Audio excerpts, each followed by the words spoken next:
নবম শ্রেণীর বাংলা বইয়ের নব নব সৃষ্টি রচনাংশ থেকে অত্যন্ত গুরুত্বপূর্ণ প্রশ্ন উত্তর নিয়ে চলে এসেছি।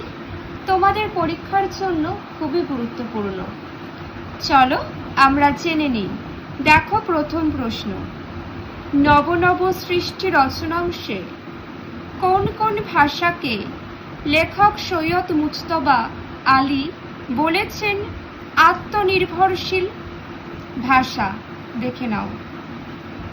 নব নব সৃষ্টি রচনাংশে লেখক প্রাচীন যুগের হিব্রু, গ্রিক, আবেস্তা, সংস্কৃত এবং আরবি ভাষাকে আত্মনির্ভরশীল ভাষা বলেছেন।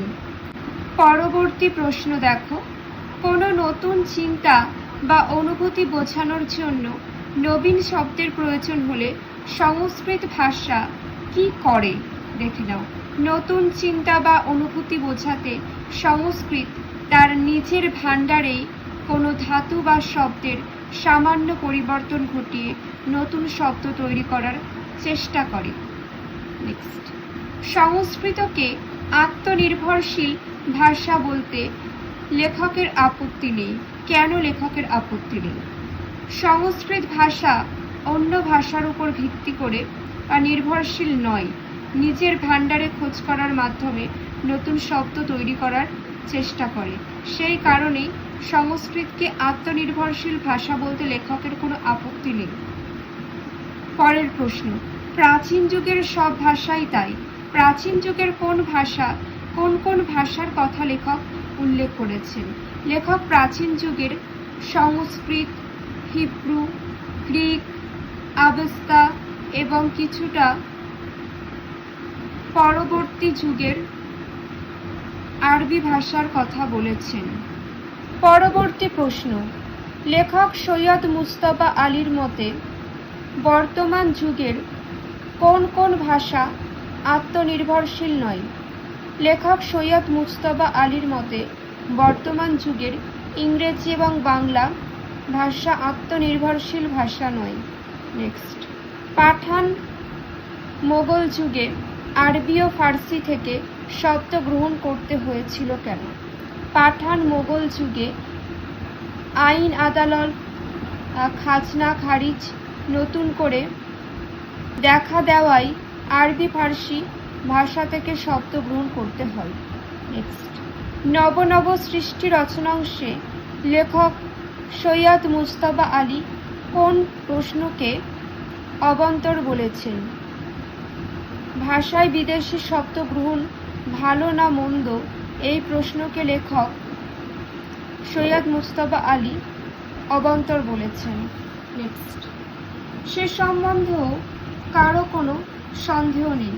কোন বিষয় সম্বন্ধে সন্দেহ নেই? শিক্ষার মাধ্যম রূপে ইংরেজি বদলে বাংলা গ্রহণ করলে প্রচুর পরিমাণে ইউরোপীয় শব্দ বাংলায় প্রবেশ করবে, এ বিষয়ে কারো কোনো সন্দেহ নেই। পরবর্তী প্রশ্ন, নব নব সৃষ্টি রচনাংশে লেখক রান্নাঘর থেকে কি তাড়ানো মুশকিল বলেছেন? নব নব সৃষ্টি রচনাংশে লেখক রান্নাঘর থেকে আলু, কপি এ জাতীয় বিদেশি সবজি তাড়ানো মুশকিল বলেছেন। নেক্সট, হিন্দি উপস্থিত সেই চেষ্টাটা করছে।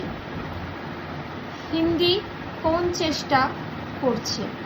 হিন্দি থেকে আরবি, ফার্সি এবং ইংরেজি শব্দ তাড়িয়ে দেওয়ার চেষ্টার কথা এখানে বলা হয়েছে। পরবর্তী, নূতন আমদানিও বন্ধ করা যাবে না। কি আমদানি বন্ধ করা যাবে না? লেখক বলেছেন বিদেশি দ্রব্যের ব্যবহারের মতো বিদেশি ভাষাও মাতৃভাষায় থাকবে এবং তাদের আশা বন্ধ করা যাবে না। নেক্সট, বহু সাহিত্যিক উঠে পড়ে লেগেছেন। লেখক কোন ভাষায় সাহিত্যিকদের কথা বলেছেন? লেখক হিন্দি ভাষার সাহিত্যিকদের কথা বলেছেন। পরবর্তী প্রশ্ন, বহু সাহিত্যিক উঠে পড়ে লেগেছেন। বহু সাহিত্যিক কোন কাজে তৎপর হয়েছেন? হিন্দি ভাষার সাহিত্যিকরা হিন্দি ভাষা থেকে আরবি, ফার্সি এবং ইংরেজি শব্দ দূর করার জন্য তৎপর হয়েছেন। নেক্সট, চেষ্টাটার ফল আমি হয়তো দেখে যেতে পারবো না। কোন চেষ্টার কথা বোঝানো হয়েছে? হিন্দি ভাষা থেকে আরবি, ফার্সি বা ইংরেজির মতো ভাষা দূর করার চেষ্টার কথা বোঝানো হয়েছে। নেক্সট, নব নব সৃষ্টি রচনাংশে ব্যবহৃত আলাল উতুম কাদের লেখা গ্রন্থ? আলাল হলো আলালের ঘরে দুলাল, হলেন প্যারীচাঁদ মিত্র, আর হুতুম প্যাঁচার নকশা। হুতুম হলো হুতুম প্যাঁচার নকশা, এটির লেখক কালীপ্রসন্ন সিংহ। নেক্সট, নব নব সৃষ্টি রচনাংশে কয়েকজন বাঙালি সাহিত্যিক ও পণ্ডিত ব্যক্তির নাম এসেছে, তারা কারা? আলোচ্য রচনাংশে রবীন্দ্রনাথ, নজরুল, বিদ্যাসাগর, হরপ্রসাদ শাস্ত্রী, বঙ্কিমচন্দ্র, আলাল, প্যারীচাঁদ ও হুতুম কালীপ্রসন্ন সমস্ত বিখ্যাত সাহিত্যিকদের, পণ্ডিত ব্যক্তিদের নাম পাওয়া যায়। নেক্সট, রবীন্দ্রনাথ স্বচ্ছন্দে লিখেছেন। রবীন্দ্রনাথের কি লেখার কথা বলেছেন সৈয়দ মুজতবা আলী?